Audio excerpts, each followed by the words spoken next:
Welcome back to What Is, the channel that dives headfirst into the big questions that keep humanity up at night, or at least scrolling through Wikipedia at 2 a.m.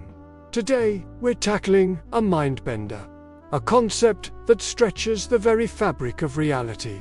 We're asking, what is the multiverse theory, and should we take it seriously? Now, before you start picturing a bunch of infinite Spider-Men high-fiving each other though, let's be honest, that's a pretty fun mental image. The multiverse theory is a little more nuanced. It's not just one single idea, but rather a collection of theories suggesting that our universe, this vast, star-speckled expanse we call home, might just be one bubble in an unimaginably large cosmic ocean.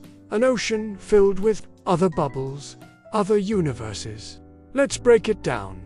At its core, the multiverse proposes that reality isn't singular. Instead, there could be an infinite, or at least an incredibly vast, number of universes coexisting alongside our own. These universes could be wildly different from ours, or eerily similar. They might have different physical laws, different constants, different histories. Heck, there might be a universe where socks actually do stay paired in the laundry. A man can dream. So, where does this wild idea come from? It's not just science fiction writers having a field day, though they've certainly run with it. The multiverse concept actually emerges from some of our most cutting-edge scientific theories. Take quantum mechanics, for instance. This is the realm of the impossibly small, where particles can be in multiple places at once, and where observation seems to influence outcome. One interpretation of quantum mechanics, the many worlds interpretation, suggests that every time a quantum event occurs with multiple possible outcomes, the universe splits. In each resulting universe, a different outcome plays out. Imagine you're deciding whether to have toast or cereal for breakfast this morning. According to many worlds, in one universe, you're happily munching on golden brown toast. In another, equally real universe, you're enjoying a bowl of crunchy flakes. And in countless others, you might have chosen yogurt, or perhaps a single, rogue blueberry muffin.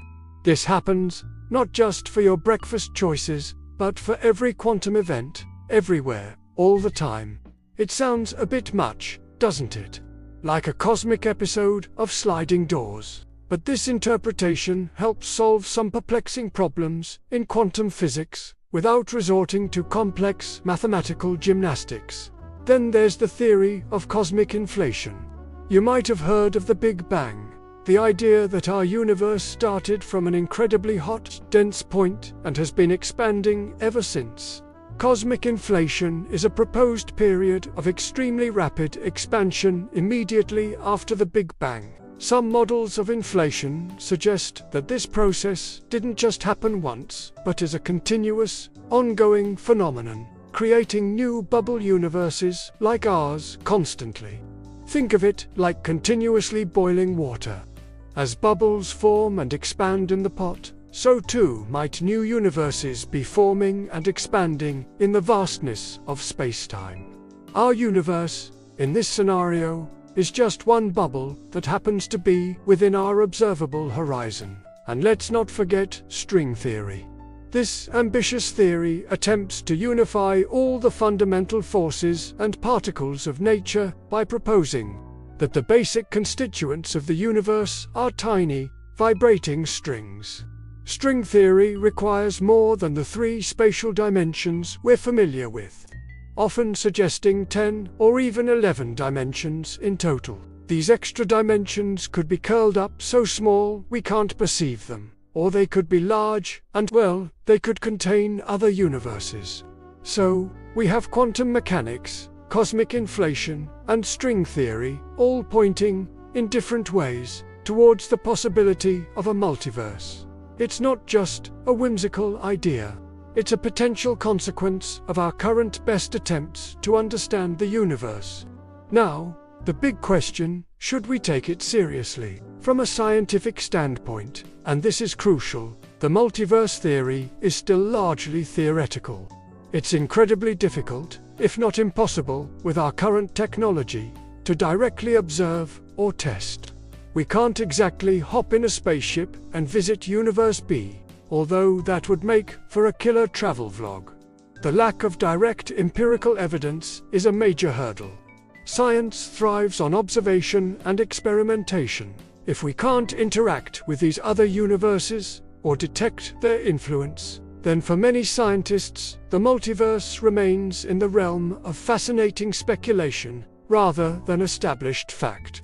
However, that doesn't mean we should dismiss it entirely. The theories that suggest the multiverse are themselves powerful and well-supported frameworks for understanding our own universe. If these frameworks, when pushed to their logical conclusions, imply the existence of other universes, then perhaps we should at least entertain the possibility. There's also the fine-tuning problem. Our universe seems incredibly finely tuned for life. The fundamental constants, things like the strength of gravity, the charge of an electron, if they were even slightly different, life as we know it wouldn't be possible. It's like winning an unfathomably large lottery. One explanation for this fine-tuning is that we live in a multiverse. If there are an infinite number of universes, each with different fundamental constants, it's not surprising that at least one of them would have the right conditions for life to emerge. We, of course, would find ourselves in one of those life-permitting universes, because, hey, we have to exist somewhere to ask the question. It's a bit of an anthropic principle argument. The universe is the way it is because, if it were different, we wouldn't be here to observe it. So, while we can't book a flight to another dimension just yet, the multiverse theory is taken seriously by many physicists because it arises from the mathematics and interpretations of our most successful scientific models. It offers potential explanations for some of the deepest mysteries we face. It prompts us to think about what reality truly means. Is our universe the only game in town? Or are we just one player in an infinite cosmic tournament? The implications are staggering. It could change our perspective on our place in the cosmos, the uniqueness of life, and the very nature of existence. It's a humbling thought, really. We're here, on this tiny blue dot, pondering the existence of an infinite number of other dots, probably doing their own pondering. So, should we take the multiverse theory seriously? Yes, not as a proven fact, but as a compelling, scientifically grounded hypothesis that pushes the boundaries of our understanding and inspires us to keep asking, what is? What do you think about the multiverse? Let us know in the comments below. And if you enjoyed this cosmic journey, don't forget to hit that like button and subscribe to What Is for more mind-bending explorations. We've got more universe-sized questions to answer, and we'd love for you to join us. See you next time.